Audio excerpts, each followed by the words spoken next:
कामों को आसान बनाने के लिए अगर कुछ किचन हैक्स या होम हैक्स को फॉलो कर लिया जाए तो हमारे काम भी आसान होते हैं, बचत भी होती है, चीज़ों को रीयूज़ करने का भी पता चलता है, बहुत सारा मटेरियल हम वेस्ट करने से पहले उसको यूज़ कर लेते हैं। अस्सलाम वालेकुम, कैसे हैं आप सब लोग। मैं लेके आती रहती हूँ डिफरेंट टाइप के होम हैक्स, न्यू एक्सपीरियंस आपके साथ भी शेयर करती हूँ और ख़ुद भी अपनाती हूँ कि कैसे रहते हैं होम हैक्स, कुछ DIY ये वर्क करते भी हैं या नहीं। तो ये सारा कुछ देखने के लिए आप मेरे चैनल को जल्दी से सब्सक्राइब कर लें और इस वीडियो को कंप्लीट वॉच करिएगा। इसमें मैंने कोशिश की है कि जो प्रैक्टिकल होम हैक्स है ना वो आपके साथ शेयर किए जाएं। सबसे पहले हम यूज़ करेंगे इस तरह के शॉपिंग बैग का। ये जो होते हैं ना, ये पेपर बैग, ये फट तो बहुत जल्दी जाते हैं लेकिन कुछ टाइम हम इनको यूज़ कर सकते हैं। वो कैसे? सबसे पहले आपने इसका हैंडल रिमूव कर देना है और ये चौड़ाई में कम था, मुझे चौड़ाई में इसको बढ़ाना था, तो मैंने फिर एक साइड से पीस निकाल के दूसरी साइड लगा दिया ताकि इसकी चौड़ाई जो है वो बढ़ जाए। आपके सामने ही है, शायद मैं बता ना पाऊँ वैसे जो मैं कहना चाह रही हूँ। इसकी चौड़ाई को मैंने ग्लू गन बल्कि ग्लू के साथ ही इसको जोड़ लिया है। इसके पीस को जो हमने निकाला था, जोड़ने के बाद ये देखें अब अच्छा खासा चौड़ा हो चुका है। अब मैं क्या करूँगी, सिलाई मशीन हर किसी के घर में होती है। मेरा जो काम है वो डेली का कुछ ना कुछ सिलाई करना पड़ता है और मैं उसको अलमारी में नहीं रख सकती, कहीं ऐसी जगह पे नहीं रख सकती कि उसके ऊपर डस्ट ना जाए। सिलाई मशीन एक ऐसी चीज़ है कि जिसके ऊपर डस्ट मसलसल डालती रहे ना तो उसके पुर्ज़ों में चली जाती है और वो बहुत जल्दी ख़राब हो जाती है, भारी चलती है। जो बिगनर्स होते हैं उनको पता नहीं होता कि हमारी मशीन में मसला क्या है, तो वो अंदर डस्ट जाने की वजह से मशीन भारी चलती है। हम सुई भी चेंज कर लेते हैं, तेल भी लगा लेते हैं, लेकिन वो बात नहीं बनती। आजकल सिलाई मशीनें पता कितनी महंगी हो गई हैं, 25-25, 30-30 हज़ार की असली सिलाई मशीन आती है। लोकल वाली जो हैं वो 14-15 हज़ार या 12 हज़ार, जिनके पुर्ज़े आम से होते हैं, जो जापानी पुर्ज़ों वाली होती है ना, वो 25-30 हज़ार की आजकल आ रही है मार्केट में। तो इसीलिए हमें इन चीज़ों को संभाल के रखना चाहिए। अब कपड़ा भी डाल लेना तो कपड़ा हवा से उड़ भी जाए। हमारा जो रूम है ना, यहाँ पे बड़ी पूरी दीवार की विंडो है, खोलनी भी लाजमी होती है क्योंकि गर्मी बहुत होती है, फिर डस्ट भी बहुत आती है। तो मैंने सोचा क्यों ना इसको ऐसे कवर कर लिया जाए। अगला हमारा हैक है, इस तरह आजकल मानसून है, मानसून आलमोस्ट पूरे पाकिस्तान में स्टार्ट हो चुका है। अगला हैक हमारा छोटा सा है लेकिन मुझे लगता है काम बड़े आ सकता है। हमने लेनी है क्लॉथ क्लिप, उसके साथ 2 अदद हमने लेनी है आइसक्रीम स्टिक, उसकी दोनों साइडों पे चिपका लेनी है तो एक बड़ा सारा हमारे पास क्लिप बन जाएगा। आजकल मानसून है तो कोई भी पैकेट खोलो उसके अंदर सीलन आएगी, जैसे कोई स्नैक का है, कोई बिस्किट, कोई भी मसाले वाला पैकेट भी है ना, तो उसको अगर हम कुछ इस तरह से जल्दी जल्दी फोल्ड करके उसके ऊपर ये चुटकी लगा देंगे ना तो ये हमारा काम काफ़ी हद तक आसान हो जाएगा। अगर आपकी भी लोहे की चारपाइयाँ हैं तो आप इस आइडिया से रिलेट करेंगे कि इनको खींचने से कितनी अननोइंग आवाज़ आती है। दूसरा ये कि जब भी हम इनको खींचते हैं तो फ़र्श के ऊपर स्क्रैचेस पड़ जाते हैं। जिन्होंने फ़र्श के ऊपर शीट बिछा रखी है तो वो फट भी जाती हैं समटाइम्स। तो ये आइडिया मेरा उनके लिए है। और मुझे लास्ट वीडियो पे कमेंट भी आया था कि चारपाइयों के पायों का कोई हल बताएं। लोहे की जो चारपाइयाँ होती हैं वो फ़र्श के ऊपर स्क्रैचेस डालती हैं और हमारी शीट बिछी हुई है वो फट जाती है। ये आइडिया मेरा उस सब्सक्राइबर के लिए है, तो आपने कमेंट किया, आपका बहुत शुक्रिया। मैंने यहाँ पे पुरानी सॉक्स ली हैं। अक्सर सॉक्स के एक पेयर गुम हो जाता है तो इस तरह की कोई सॉक्स ले लें या जो छोटी हो गई हैं या जिनकी लास्टिक ख़त्म हो गई है, वहाँ आपने इन सॉक्स के अंदर आपने कोई भी कतरन डाल देनी है या कोई कॉटन डाल लीजिए। 4 सॉक्सें आपने तैयार कर लेनी है कुछ इस तरह से। कोशिश करें साइज़ छोटा हो सॉक्स का। यहाँ पर मैंने जी ये चारों सॉक्सें एक एक करके पायों के नीचे चढ़ा देनी है और ऊपर मैंने इसको कस के बांध देना है।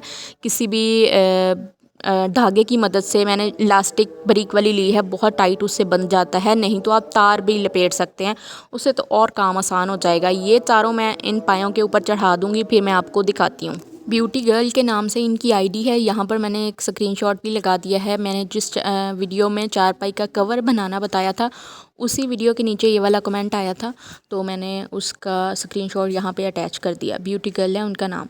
तो ये वीडियो, ये जो हैक है ये आपके लिए है।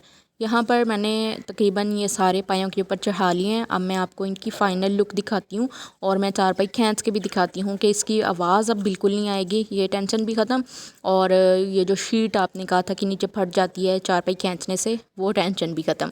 अब जैसे मर्ज़ी इसको खींचें।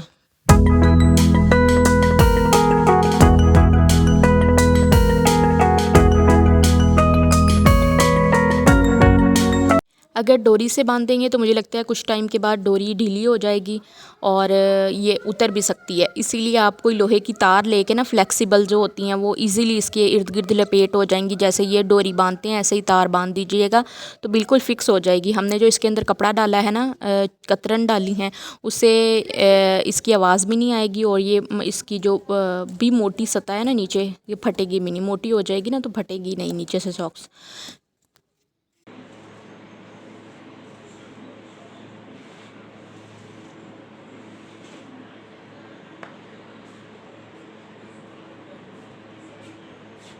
जब भी हम नए कपड़े सिलवाते हैं तो दर्जी से सिलवाएं या दरजानी से सिलवाएं, अक्सर गिला होता है कि जो भी हमारा कपड़ा बचता है वो लोग वापस नहीं करते।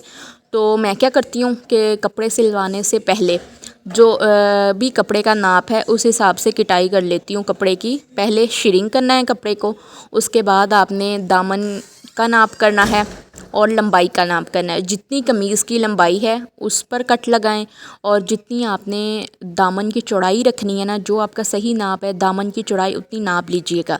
अगर आप साथ में पल्टा लगवाना चाहते हैं तो फिर तो एज़ इट इज़ जितना दामन है सेम उतना ही आपने रख के ना कट लगा लेना है तसल्ली से। फिर उसको एक दफ़ा देख लेना है, खोल के फूलों का हिसाब किताब देख लेना है, जो भी होता है ऊपर नीचे ना हो जाएं, उनकी सिमत एक तरफ होनी चाहिए। इसी तरह से आपने लंबाई और चौड़ाई कट लगा के काट देनी है। तो ये ऐसे ही मैं करती हूँ कि जो भी शर्ट होती है उसके बाजू देख लेती हूँ अलग से होते हैं और शर्ट का फ्रंट बैक अलग करके, और यहाँ पर जितनी मुझे लंबाई रखवानी है उससे मैं 2 इंच एक्स्ट्रा रखती हूँ कपड़ा, क्योंकि मैंने पल्टा वगैरह लगवाना होता है या पाइपिंग करवानी होती है तो फिर दामन जो है वो उसी में कवर हो जाता है, क्योंकि नीचे पल्टा आ जाना होता है वो एक्स्ट्रा कपड़ा लेके लगाते हैं। तो इसीलिए जितना आपने कमीज़ की चौड़ाई होगी सेम चौड़ाई भी उतनी रख लेनी है, लंबाई भी सेम उतनी रख लेनी है। लंबाई आपने 2 इंच एक्स्ट्रा रख के कटाई कर देनी। इसी तरह से जितने भी सूट सिलवाने हो ना उससे पहले मैं कपड़ा निकाल लेती हूँ, जो कि मेरे काम आ जाता है DIYs में भी। और कभी ऐसा कपड़ा बच जाए कि मेरी बेटी का ड्रेस बनना हो तो मैं उसमें अपनी बेटी का ड्रेस भी बना लेती हूँ। ट्राउज़र का भी आपने ऐसा ही करना है, श्रिंक कर लेना है और ट्राउज़र को भी 4 तहों में फ़ोल्ड करके ना लंबाई नाप कर लेनी है। जितनी लंबाई होगी उसमें आपने 4 इंच ज़्यादा रख लेना है, 1.5 इंच नेफ़े में चला जाएगा और 3 से 3.5 वो फ़ोल्ड हो जाएगा पोंचों में। वरना वो पोंचों में ना एक्स्ट्रा लगा लेते हैं, कटाई से निकाल के ना वो एक्स्ट्रा भी लगा लेते हैं। दर्जी अक्सर एक्स्ट्रा लगाते हैं, उससे नीटनेस ज़्यादा आती है। तो इस तरह से आप पोंचे भी मतलब शलवार की कटाई भी कर सकते हैं और एक्स्ट्रा कपड़ा बचा सकते हैं। अगला है क्या कि मॉनसून में ना अलमारियों में से स्मेल आती है, कपड़ों में से स्मेल आती है, क्योंकि बारिशों की वजह से कपड़े ऐसे ड्राई नहीं होते या एक दूसरे के ऊपर नीचे फैलाए हुए होते हैं तो स्मेल पैदा हो जाती है कपड़ों में। उस स्मेल को ख़त्म करने के लिए अलमारियों में से स्मेल ना आए तो हम लोग चारकोल का यूज़ कर सकते हैं। कोयले हर घर में होते हैं। एसेंशियल ऑयल आपके पास है तो 2-3 ड्रॉप इनके ऊपर डाल दें, वो नहीं है तो कोई भी परफ्यूम आपको फिर वक्तन फ़वक्तन इसके ऊपर डालना पड़ेगा, क्योंकि 7-8 घंटे ही स्मेल आती है परफ्यूम की, फिर आपको डेली यही काम करना पड़ेगा। लेकिन अगर एसेंशियल ऑयल कोई सा भी हो आपके पास वो आप इसके ऊपर चंद कतरे डाल दें और वो फिर ये है कि काफ़ी दिनों तक इसमें से स्मेल आती रहेगी। एसेंशियल ऑयल ऐसे होते हैं कि उनकी स्मेल आती रहती है। ये जो चारकोल है आपने 2-3 महीने के बाद चेंज कर देना है और इनको अलमारियों में वहाँ पे रख लें जहाँ पे आपके कपड़े हैं, जहाँ पर आपके जूते हैं वहाँ पे रख लें। जूतों में से भी बहुत अननोइंग स्मेल आती है। जब भी आप कोई जूते बाहर पहन के जाते हैं मॉनसून के दिनों में, उनको आप रखें ला के ना एक साइड पे रख लें 1-8 दिन तक और फ़ौरन आके अगर अलमारियों में रख देंगे, डब्बों में डाल के रख देंगे तो स्मेल पैदा होगी और पूरी अलमारी में से आएगी। तो ये आइडिया फॉलो करने से स्मेल पैदा नहीं होगी। स्मेल अगर आ रही है तो ख़त्म हो जाएगी। ये जो एसेंशियल ऑयल है ना और कोयले हैं ये स्मेल को अब्जॉर्ब कर लेंगे अपने अंदर, तो इससे आपकी स्मेल ख़त्म हो जाएगी। मैंने एक बैग के अंदर ये डाल दिए हैं कोयले और इनको मैं हैंग कर दूँगी, हैंगर में डाल के इस तरह से ना अलमारी के अंदर हैंग कर दूँगी, जिससे जो भी स्मेल होगी ना बैड स्मेल वो अंदर अब्जॉर्ब हो जाएगी। मानसून सर्दियों का है या गर्मियों का है वो लंबे टाइम तक चलता है। अब देखें ये मानसून कब ख़त्म होता है तो तब तक तो ये हैक आपके काम आ सकता है। अगला जी हाँ, मेरा एक पार्सल आया था वो मैं आपके साथ अनबॉक्स कर देती हूँ। और यही थे हमारे आज के आइडियाज़। ये एक अदद हमने फ़्रॉक ऑर्डर की थी टीमू से, तो ये हमें रिसीव हो गई है। टीमू पे कपड़ों की वैरायटी काफ़ी अच्छी है और रीज़नेबल प्राइसेस में है, मार्केट से मुझे लगता है ज़्यादा रीज़नेबल है। और ये है कि साइज़ का बड़ा इशू होता है, तो जब भी आप कोई कपड़ा टीमू से मंगवा रहे हैं तो बड़ा सोच समझ के ऑर्डर करिएगा। तो मैंने 2 साल की बच्चे की फ़्रॉक मंगवाई है, सिंगल फ़्रॉक है ये। और इसकी जो ऊपर वाला बॉडी है ना, वो ऐसे जैसे बनियान का स्टफ़ होता है वैसे है, नीचे बिल्कुल रेशमी सा स्टफ़ है। एक तो नेट लगी हुई है उसके अंदर, जो इन्होंने स्लिप यूज़ की है वो बिल्कुल रेशमी सा स्टफ़ है। तो बस जी यही थी हमारी आज की वीडियो। उम्मीद है अच्छी लगी होगी। अगर ऐसा ही है तो प्लीज़ इस वीडियो को लाइक करिएगा, चैनल पे नए हैं तो सब्सक्राइब करिएगा for more videos. Thanks for watching. अल्लाह हाफिज़।